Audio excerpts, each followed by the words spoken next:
Okay, welcome to Speed of Cheese Racing. Speed of Cheese. You know, we don't enunciate, we just throw every single letter and we mush it all up. That's the way we do it around here. So, remember how we cut the new transfers and we made nice big radiuses and we were going smaller, higher velocity? It was bad. It ran like crap. Actually, it ran pretty good until about 6,000 RPM, and then it just fell on its face, and then it picked back up. But, you know, whoever was thinking that was a good plan, yeah, they're fired. Fired! You're fired! Get out of here! So, I went back to the original, except, so, the way I proved, and I know I covered this before, but the way I proved that I had too much port was I filled in these corners with epoxy last year, and then it pulled hard all the way to red line in top gear. So I went back. I went too far. I took it too far. I know that's hard to believe, but I went too far. So I went back to the original port configuration, only filling in the part that I filled in with epoxy. Now, come on, you guys all see that as the logical step, but you know, it's not the way my personality works. My personality goes, if we're doing this, let's go all in. And I think it really was kind of a solid plan where I thought, I'll bring it all the way down. It's easier to cut metal out. The problem is, you know, it's so difficult to get into those ports and do a proper job that at some point I kept cutting a little bit more away, and at some point I just went, you know, this is stupid. So I'm just going to redo it. And so we're back to, you know, that 15 horsepower radius that I had right there. Well, it's gone. It's out of here. So we're going to put this back together with the new port configuration. I fucked up one of the sleeves. So, voila, I was thinking, well, I don't have a case for the old engine, which means I've got to fill in a case and remachine it, and I was like, I'm not sure that I want to spend all that time for a backup engine.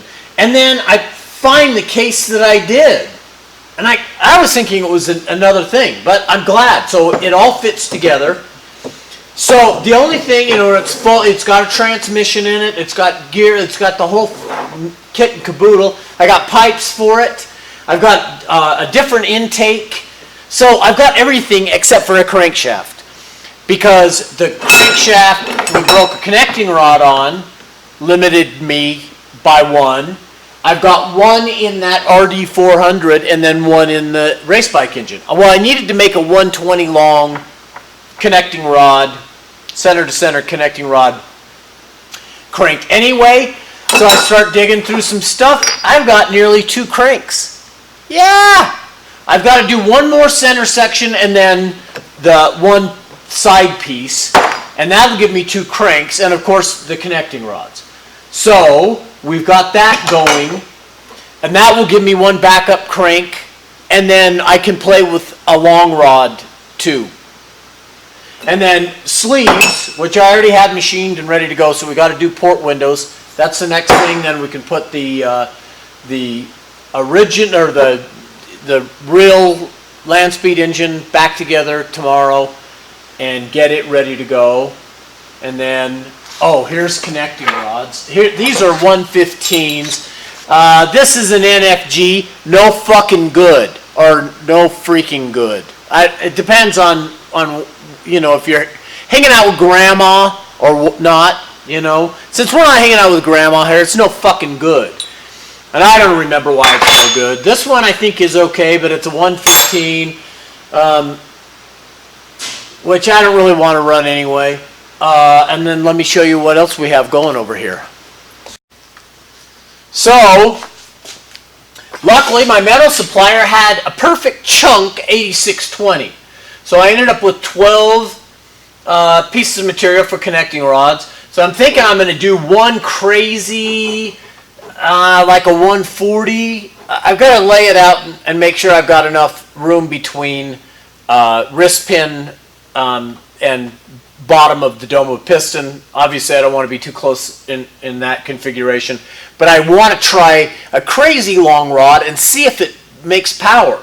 Jan Thiel always said that with his Aprilias that he always made more power with a longer rod.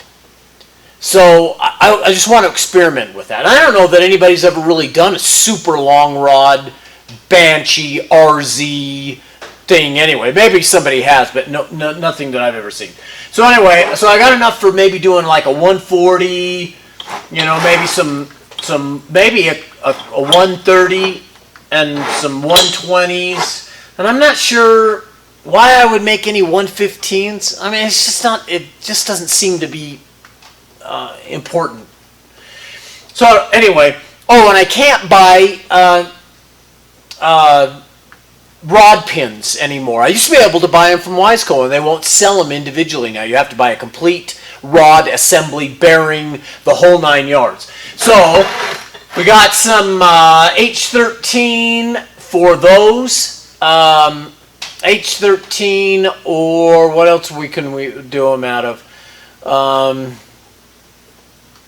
I guess, yeah, I think H13 would probably work okay. And then I've got a nice piece of 4340 for the other crankshaft pieces. So really, all I've got to do is knock out the counterbalance side of those, and we send them off to the heat treater, and we get them back and finish everything up. And I think we're going to be good to go.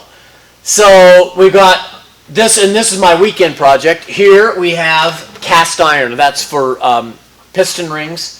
And I know I'm way behind on the piston thing. It's been hectic.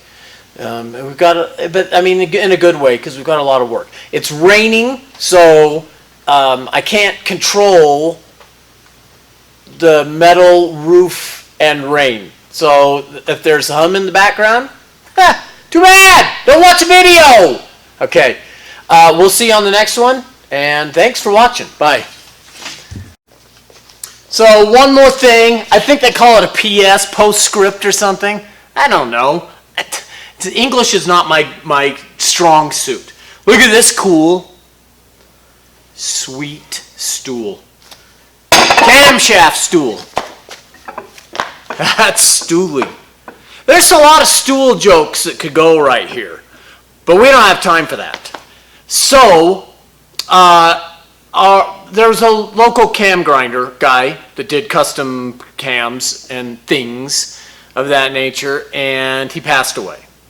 So they are trying to liquidate all of his stuff, and he had this cool stool. So I'm going to leave it just as it is. It's just kind of a remembrance, and you know, to honor the kind of old school street rod kind of thing. That, and plus I just think it's cool. I also happened to buy a cam grinder. They were selling it for scrap price. They were going to just throw it away. I'm like, no, I'll haul it home. And yeah, so it's why a two-stroke guy would need a cam grinder, I don't know, but I've always been fascinated with that whole cam grinding process. So we're going to go pick it up tomorrow. Rolled it out of this old shop, this little old teeny brick building on, you know, on pieces of material, rolled it out. It was quite a project. I pissed off the old guy that was there. Yeah, I'm perfectly happy to work with people, but I think that maybe my personality sometimes comes across as coarse, crass. I don't know. I don't know. But anyway, I pissed him off. And that's it. We're going to go grab that tomorrow. And I'm not really sure what we're going to do with it. But, you know, there's four-stroke people in my friend circle. You know, the inner circle of trust. That I think they're going to need some cool camshafts. And so we're going to do that. All right. Now it's officially over. So we'll talk to you on the next one.